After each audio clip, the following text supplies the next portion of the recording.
కొద్దిగా security clear చేయండి వాళ్ళ కార్పొరేట్ గా. You come back or otherwise this side you can come. మీరంతా కూడా ఆ సైడ్ ఈ సైడ్ అడ్జస్ట్ చేసుకోండి.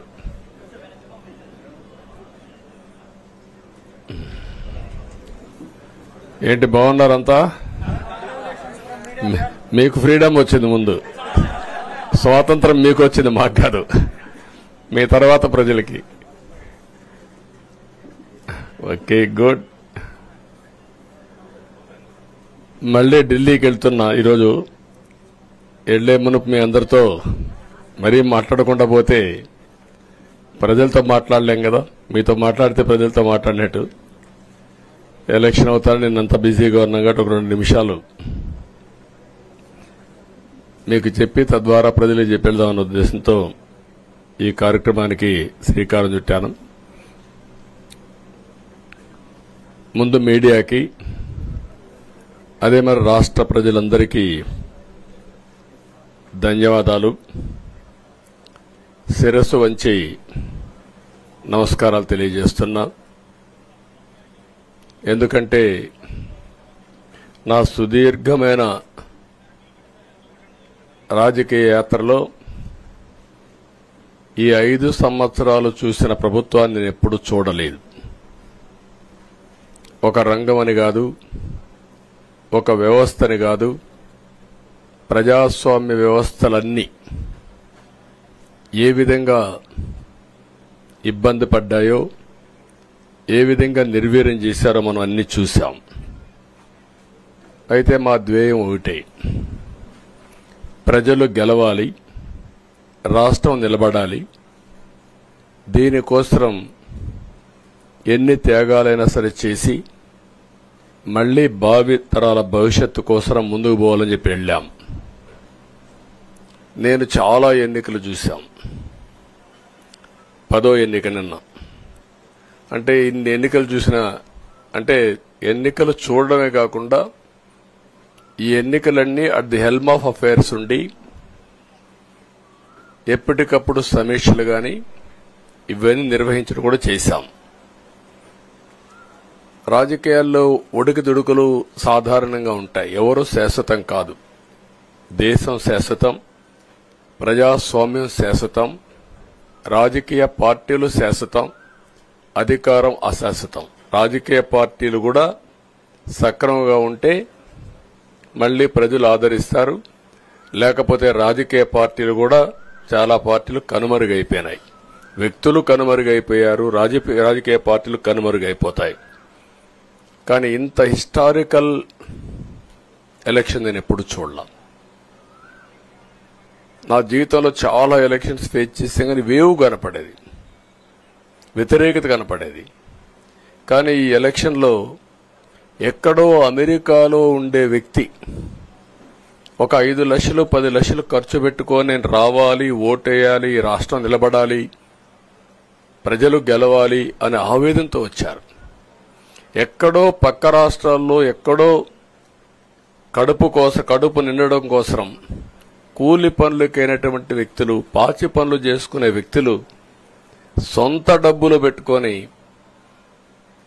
నేరుగా ఇక్కడ రైల్వే స్టేషన్లో చూస్తే, బస్టాండ్లో చూస్తే భోజనం కూడా ప్యాక్ చేసుకొని తీసుకొచ్చి ఇక్కడ భోంచేసి ఓటేసే పరిస్థితికి వచ్చారు. ఈ కమిట్మెంట్ ని ఏ విధంగా వర్ణించాలో నాకైతే అర్థం కాదు. ఏ విధంగా వాళ్ళని అభినందించాలో కూడా అర్థం కాని పరిస్థితి. అనేక ఎన్నికల్లో అనేక అనుభూతులు చూశాం. కానీ మేము అన్ని ఎన్నికల కంటే ఇది ఒక తెలుగుదేశం పార్టీ చరిత్రలో, ఆంధ్రప్రదేశ్ రాష్ట్ర ప్రజల చరిత్రలో సువర్ణాక్షరాలతో లిఖించదగ్గ ఎన్నిక. ఇది ఒక హిస్టారికల్ ఎన్నిక. ఆగస్టు క్రైసిస్ తర్వాత, ఎన్టీ రామారావు గారు పార్టీ పెట్టిన తర్వాత 83లో మేము గెలిచాం. అప్పుడు 200 సీట్లు వచ్చాయి. కొత్తగా పార్టీ పెడతానే ఎన్నికలకు వెళ్లి 9 నెలలు అధికారంలోకి వస్తే 200 సీట్లు వచ్చాయి. 94లో మీరు ఒక్కసారి చూస్తే ప్రజా వ్యతిరేకం వల్ల 3 ముఖ్యమంత్రులు మారడం వల్ల ఆ రోజు మీరు ఎన్నికలు చూస్తే దగ్గర అపోజిషన్ పార్టీకి రిక్వైర్డ్ నెంబర్ అంటే అపోజిషన్ లీడర్గా వచ్చే స్టేటస్ రాకుండా వచ్చాయి. అవన్నిటిని వర్పించే విధంగా ఈసారి ఊహించని విధంగా వచ్చింది. అంటే దానికి కారణాలు నేను ఎక్కువ చెప్పక్కర్లేదు, అనుభవించిన ప్రజలకే అర్థమవుతుంది. ఎప్పుడైనా సరే ప్రజాస్వామ్యంలో ప్రాథమిక హక్కు మాట్లాడే స్వేచ్ఛ. ఆ స్వేచ్ఛనే కోల్పోవాల్సి వచ్చింది. అదే కాదు, బ్రతికే స్వేచ్ఛ, ఆస్తులు పెట్టుకునే స్వేచ్ఛ, ఇవన్నీ కోల్పోయే పరిస్థితి వచ్చింది. అందుకే మీరు చూస్తే మొన్న ఎలక్షన్లో సరే ఏ విధంగా మేమందరం కలిశాం అవన్నీ మాకంటే ముందు మీకే తెలుసు. కలిసినప్పుడు ఎవ్రీ ఈవెంట్ ఇవి వేదిక నుంచే ప్రారంభించాం. అక్కడి నుంచి ముందుకెళ్ళాం. ఆ రోజు చెప్పాం, ఈ రోజు ఒకటి చెప్తున్నాం. మా ఆలోచన ప్రజలు గెలవాలి, రాష్ట్రం నిలబడాలి. అంతవరకు సాధించగలిగాం. 55.38% ఓట్లు పడ్డాయి.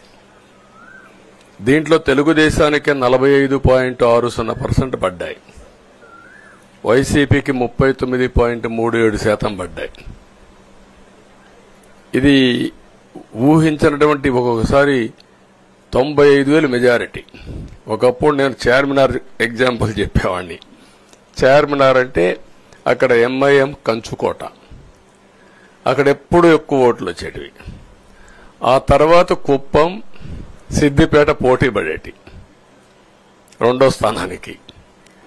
అప్పుడు కూడా 70,000, 80,000, 50,000 కాడ ఆగిపోయేవాళ్ళం. ఈసారి 95,000, 94,000, మళ్ళా 92,000, 91,000. మంగళగిరి లాంటి కాన్స్టిట్యున్సీలు 91,000 మెజారిటీ. ఏ విధంగా అభివర్ణించాలో నాకైతే అర్థం కాదనమాట. అంతా ఇదెళ్లిపోయినాయి.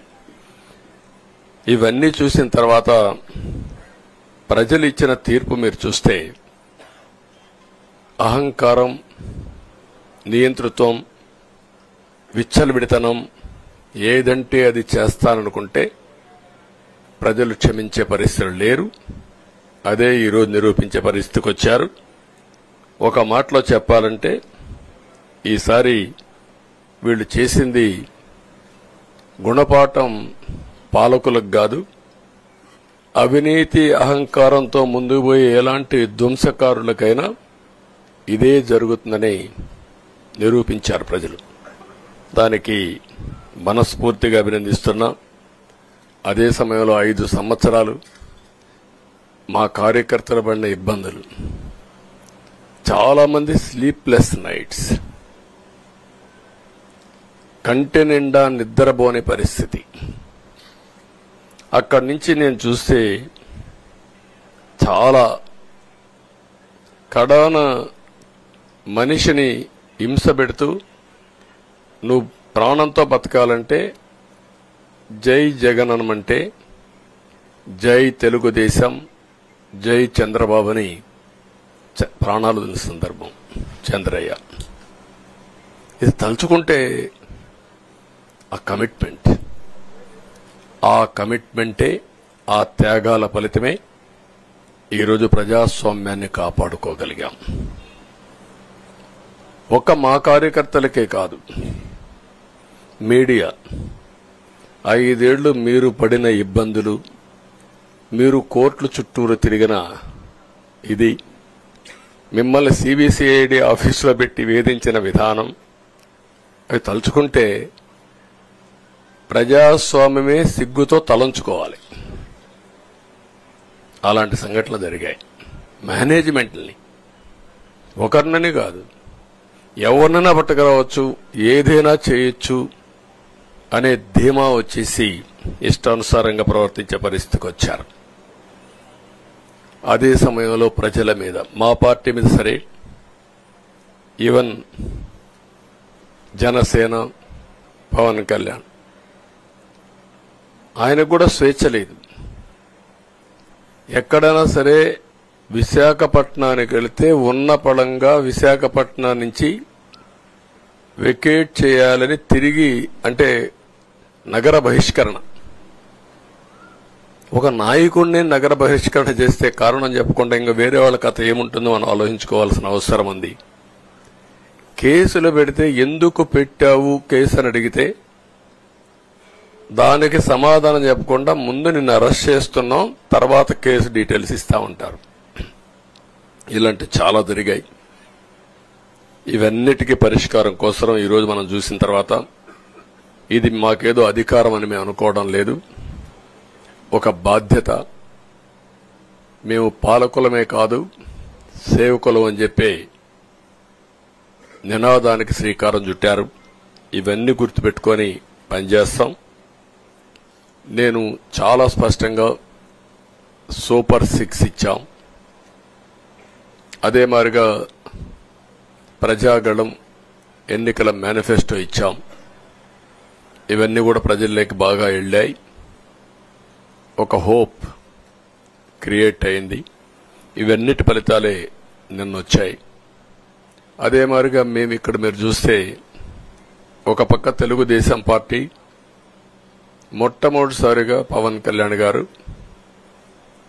ప్రభుత్వ వ్యతిరేక ఓటు చేరడానికి వీలు లేదు, ఈ రాష్ట్రంలో మళ్ళా ప్రజాస్వామ్యాన్ని గాని ఈ రాష్ట్రాన్ని కాపాడుకోవాల్సిన బాధ్యత ఉందని చెప్పి ముందుకొచ్చి ఈ యొక్క కూటమికి బీజం వేశారు. వారిని మనస్ఫూర్తిగా అభినందిస్తున్నాం. ఆ తర్వాత బీజేపీ కూడా ఈ కూటమిలో భాగస్వాములయ్యి ముగ్గురం కూడా మీరు ఒక్కసారి ఆలోచిస్తే ఒకరు ఎక్కువ ఒకరు తక్కువ కాకుండా ముగ్గురం కలిసి పనిచేశాం. బేషిజాలు ఎక్కడా లేకుండా మేము ఏదైతే చెప్పామో ప్రజలు గెలవాలి, రాష్ట్రం నిలబడాలి, దీనికోసం పై స్థాయి నుంచి ఢిల్లీ నుంచి వచ్చినటువంటి బీజేపీ నాయకులు గాని ప్రధానమంత్రి అమిత్ షా గారు గాని ఇక్కడుండే పవన్ కళ్యాణ్ గాని తెలుగుదేశం పార్టీ కేంద్ర నాయకత్వం నుంచి కింది వరకు అందరం కూడా ఒక ట్రూ స్పిరిట్ తో పనిచేశాం. 175 అసెంబ్లీలు, 25 అసెంబ్లీలు అన్ని పార్టీలకు సంబంధించిన సీట్లుగా ఎన్డీఏలో భాగస్వాములుగా ఒక బాధ్యతతో ముందుకు పోయాం. అందుకే ఈ అనూహ్యమైనటువంటి విజయాన్ని సాధించగలిగాం. ఇక్కడి నుంచి బాధ్యత ఉంటుంది. ఆ బాధ్యతని ఏ విధంగా చేయాలనో అవన్నిటి కూడా ప్రణాళికలు తయారు చేసుకుంటాం. అంటే ఈ 5 సంవత్సరాలు జరిగిన విధ్వంసం మీరు ఒకసారి చూసిన తర్వాత ఇది ఒక 30 సంవత్సరాలకు ఎంత డ్యామేజ్ చేయాలనో అంత డ్యామేజ్ జరిగింది. వ్యవస్థలు విధ్వంసమయ్యాయి. మొత్తం ఎకానమీ కుప్పగూలిపోయింది. అప్పులైతే ఎంత చేశారో ఇంకా లోతు పోతే తప్ప మనకు తెలియదు. ఎక్కడెక్కడ చేశారో ఏమేం చేశారో తెలియదు. ఇంకొక పక్క ఎక్కడికక్కడ సహజ సంపద, ఒక శాండ్ కావచ్చు, మినరల్ వెల్త్ కావచ్చు, లేకపోతే ఏదంటే అది ఇంకా మాకు అడ్డే లేదు, ఏమైనా చేయగలుగుతాం, ఎవరైనా అడ్డొస్తే తొలగించుకుంటా పోతామనే ధీమాతో ముందుకు పోయారు. కొంతమంది భయపడి రాలేకపోయారు, ఎదిరించలేకపోయారు. నా కళ్ల ముందర ఒక రైతు చూస్తే ఆ పొలం పక్క నుండి ఇసుక తీసేస్తే అక్కడ భూగర్భ జలాలు ఉండవు, వ్యవసాయానికి నీళ్లు కూడా కొరత వస్తుంది, పక్క నుండే పొలాల్లో కూడా నీళ్లు ఉండవు. కానీ మాట్లాడే సాహసం చేయలేకపోయాడు. ఆయన కళ్ల ముందర ఆయన పొలంలో మట్టి తీసుకుపోతా ఉంటే ఎదిరించలేని నిస్సహాయ స్థితికి వచ్చాడు. మా వాళ్లు పోతే హౌస్ అరెస్టులు చేశారు. ఇవన్నీ చెప్పుకుంటూ పోతే ఒకటి కాదు, చాలా జరిగాయి. అవన్నీ కూడా ఏ విధంగా చేయాలనో చేస్తూనే మళ్లీ వ్యవస్థలన్నీ కూడా పునరుద్ధరించాల్సిన బాధ్యత ఉంది. అదే మరిగా మాకు ఒక 4-5 రోజులు ఇవన్నీ చూసిన తర్వాత డెప్త్కి పోయిన తర్వాత మీరు పేపర్లో రాసినట్టు గాని మేము మాట్లాడినట్టు గాని ఒక లెవెల్లో ఆగిపోయినాయని నా ఉద్దేశం. ఎందుకంటే నేను రాజకీయాలు 40 ఏళ్లు చూశాను. ప్రభుత్వాలను మేము అధికారం ఉన్నప్పుడు చూశాను, బాగు చేసి మళ్ళా అపోజిషన్కి వస్తానే వీళ్ళు నాశనం చేస్తే మళ్లీ నేను అధికారంలోకి వస్తానే దాన్ని బాగు చేయాలంటే ఎన్ని కష్టాలు ఉన్నాయో నేను చూశాను. ఒకప్పుడు పవర్ సెక్టర్ మీరు చూస్తే కరెంట్ ఎప్పుడు వస్తుందో ఎప్పుడు పోతుందో తెలియని పరిస్థితి నుంచి హైదరాబాద్లో విద్యుత్ సౌధ దగ్గర రాఘవరెడ్డి ఉండేవాడు, కమ్యూనిస్ట్ లీడర్. నల్గొండ నుంచి రైతులు తీసుకొచ్చి సమ్మర్ వస్తే అసెంబ్లీ ఏప్రిల్లో ఉంటే గొడవలు సగం టైం మేము కరెంటు కొరతపైనే చర్చించేవాళ్ళం. That were the days.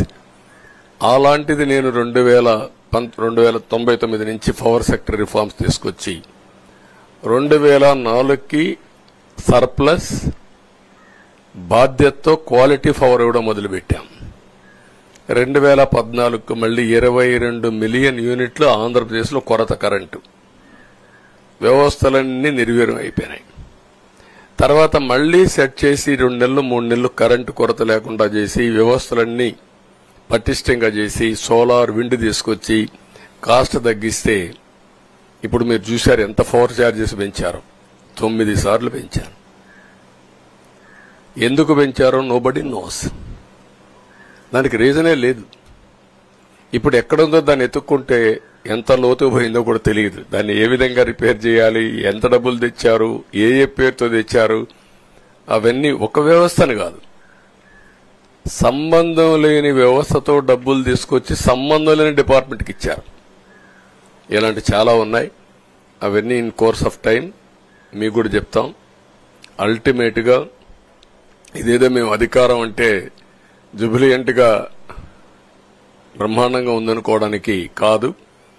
ఒక బాధ్యతతో మా మీద ఎంత నమ్మకం పెట్టుకున్నారో ఈ ప్రజల్ని మళ్లీ ఒక దారి చూపించే మార్గం మేము చూపిస్తాం. ఇంకొక పక్కన మీరు ఒకసారి ఆలోచిస్తే ఇదే అసెంబ్లీలో నాకు, మా కుటుంబానికి, మా మిస్సెస్కి జరిగినటువంటి అవమానానికి నా జీవితంలో ఎప్పుడూ బాధపడలా. నా మీద బాంబులతో దాడి చేసినప్పుడు కూడా వీరోచితంగా ఎదుర్కొన్నా. 2003 సెప్టెంబర్, అక్టోబర్ నాకు ఇప్పటి కూడా జ్ఞాపకం. ఆ రోజు నా మీద బాంబులు చేసినప్పుడు చాలా ఒక పానిక్ రియాక్షన్లో కూడా నేను భయపడలేదు. అలాంటి వ్యక్తిని మీరు చూస్తే అది ఆ సంఘటన చూసిన తర్వాత ఇలాంటి కౌరవ సభలో ఉండడం కరెక్ట్ కాదని అసెంబ్లీలో చెప్పి దానికి కూడా మైక్ ఇవ్వకపోతే చెప్పేసి బయట వచ్చి ప్రెస్ కాన్ఫరెన్స్ చెప్పి అనౌన్స్ చేశాను. మళ్లీ క్షేత్రస్థాయిలో గెలిచి అసెంబ్లీని గౌరవ సభ చేసి అసెంబ్లీకి ఎంటర్ అవుతానని చెప్పాను. నేను ఏదైతే ఆ రోజు ఒక ప్రతిజ్ఞ చేశానో దాన్ని నిజం చేయడానికి ప్రజలు సహకరించారు. మామూలుగా సహకారం కాదది. నేను ఇన్ని సంవత్సరాలు చాలాసార్లు చాలా ఎలక్షన్లో గెలిచాం, కొన్ని ఎలక్షన్లో ఓడిపోయాం. ఎలక్షన్లో ఓడిపోయినప్పుడు నేను ఎప్పుడూ కుంగిపోలేదు. ఎలక్షన్లో గెలిచిన తర్వాత గంతులేయలేదు. నిబ్బరంగా ఓడిపోయినప్పుడు ఒక బాధ్యత ప్రతిపక్షంలో ఉండి పనిచేయాలి, గెలిపించినప్పుడు ఒక బాధ్యత ప్రజలకు మెరుగైన సేవలు అందించి వాళ్ళని ముందుకు తీసుకుపోవాలని ప్రయత్నం చేశాం. ఎప్పుడూ ప్రజాప్రచారనే ఉన్నాం. అలాంటిది జరిగిన తర్వాత ఈరోజు మళ్లీ ఇదే అసెంబ్లీకి నేను ఏదైతే చెప్పానో అది చేసి వెళ్ళడం అనేది ఒక తృప్తి, ఒక గౌరవం. ఆ గౌరవాన్ని నిలబెట్టిన ప్రజలను కూడా మనస్ఫూర్తిగా అభినందిస్తూ మీ రుణం తీర్చుకుంటాం. ఏ విధంగా పనిచేయాలో పనిచేస్తాం. మీ ఎక్స్పెక్టేషన్స్ ప్రకారం పనిచేసి అయితే ఎప్పటికప్పుడు మీరందరూ కూడా మేము ఓటేసాం, మా పని అయిపోయింది, ఇంకా మీరు చూసుకోండి కాకుండా ఎప్పటికప్పుడు మమ్మల్ని నడిపించే బాధ్యత, మాకు సహకరించే బాధ్యత, మళ్లీ రాష్ట్రంలో ఉండే ప్రజలందరం బాగుపడాలంటే ఏం చేయాలో మేము చేసినప్పుడు ఎప్పటికప్పుడు ఫీడ్బ్యాక్ ఇచ్చి నడిపించే బాధ్యత తీసుకోవాల్సిందిగా వారిని కోరుతున్నా. పవన్ కళ్యాణ్ గారిని మనస్ఫూర్తిగా అభినందిస్తున్నా. అదే మరి బీజేపీ అగ్రనాయకత్వాన్ని నరేంద్ర మోడీ గారిని, అమిత్ షా గారిని, ఇక్కడికి వచ్చిన అబ్జర్వర్స్ ని, ఇక్కడుండే పార్టీ అధ్యక్షురాలైనటువంటి పురంధేశ్వరి గారిని మనస్ఫూర్తిగా అభినందిస్తున్నా. వీళ్ళందరూ కూడా ఏదైతే ఒక స్ఫూర్తిని తీసుకున్నామో ఆ స్ఫూర్తితో టోటల్ గా ప్రతి ఒక్క కార్యకర్త సిన్సియర్ గా పనిచేయడానికి, ఏ అభ్యర్థి ఉన్నా తమ అభ్యర్థిగా పాటించి బ్రహ్మాండంగా పనిచేశారు. వాళ్ళందరినీ అభినందిస్తున్నా. ఈరోజు మా విజయం మూడు పార్టీల కార్యకర్తల సమిష్టి కృషి. వారందరినీ అభినందిస్తూ ఈరోజు ఢిల్లీకి పోయి వచ్చిన తర్వాత ఒకసారి మళ్లీ ఇవన్నీ ఎప్పటికప్పుడు సమీక్ష చేసుకుంటూ ముందుకు పోతా అని చెప్పి తెలియజేసుకుంటూ మరొక్కసారి మీ అందరికీ అభినందనలు, ధన్యవాదాలు. థ్యాంక్ యూ అనండి.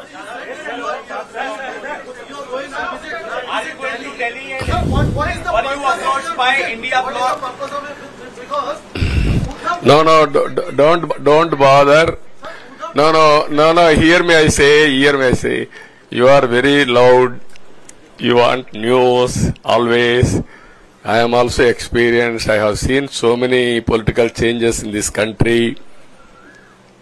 We are in NDA. I am going for NDA meeting. In course of time, anything, we'll report to you. Thank you.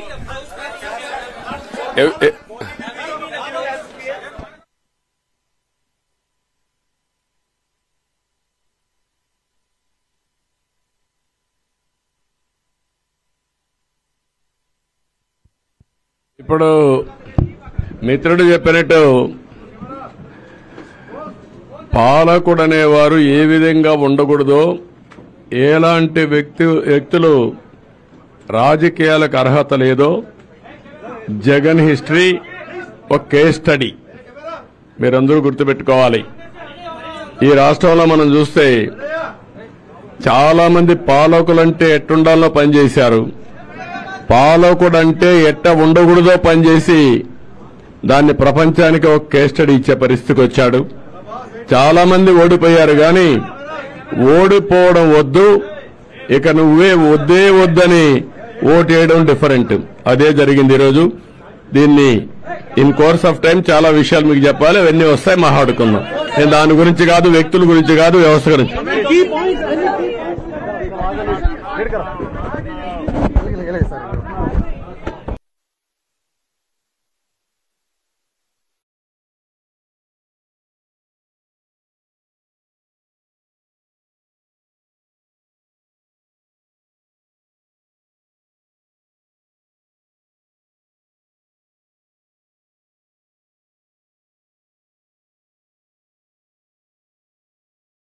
Hi అండి, నేను మీ కార్తికేయ. టీఎఫ్సీసీ లైవ్ ఛానల్ని లైక్ చేయండి, షేర్ చేయండి, సబ్స్క్రైబ్ చేసుకోండి. This is Nikhil. టీఎఫ్సీసీ ఛానల్ని encourage చేయండి, like చేయండి, సబ్స్క్రైబ్.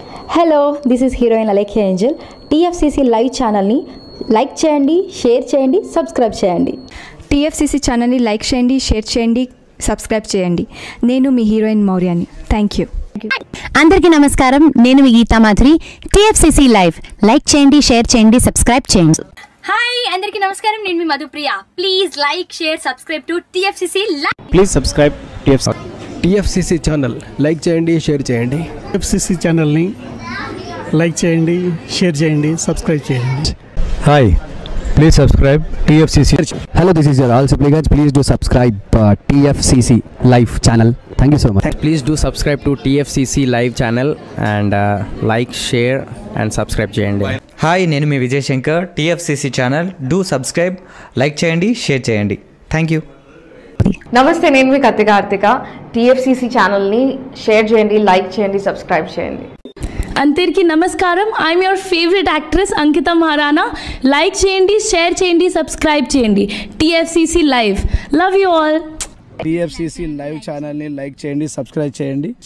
అందరికీ నమస్కారం, టీఎఫ్సీసీ లైవ్ లైక్ చేయండి, షేర్ చేయండి, సబ్స్క్రైబ్ చేయండి.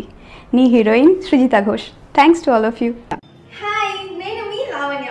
మన టీఎఫ్సీసీ లైవ్ ఛానల్కి సబ్స్క్రైబ్ చేసి చేసుకోండి. అలాగే ఇందులో అప్లోడ్ చేసే ప్రతి వీడియోను లైక్, షేరింగ్ గా కామెంట్ చేస్తూ ఉండండి. అలాగే ఇక్కడ కనిపించే ఈ బెల్ ఐకాన్ ని మీరు ఇలా క్లిక్ చేసినట్లయితే ఇందులో అప్లోడ్ చేసిన ప్రతి వీడియో నోటిఫికేషన్స్ మీకు వచ్చేస్తాయి. Hi, this is Pujita. Please subscribe to TFCC YouTube channel. Hi అండి, నేను మీ అనుశ్రీ. మన TFCC లైవ్ ఛానల్ ని లైక్ చేయండి, షేర్ చేయండి, అలాగే సబ్స్క్రైబ్ చేయండి. ఇది TFCC live. Like, share, subscribe చేయండి. Zia Noorin Shari. Bye. Please subscribe to TFCC. Hi, నేను మీ Saptagiri. Please subscribe TFCC. Hi everybody, YouTube లో సబ్స్క్రైబ్ చేయండి, వ్యూ చేయండి, ఫాలో చేయండి for all news about Telugu film.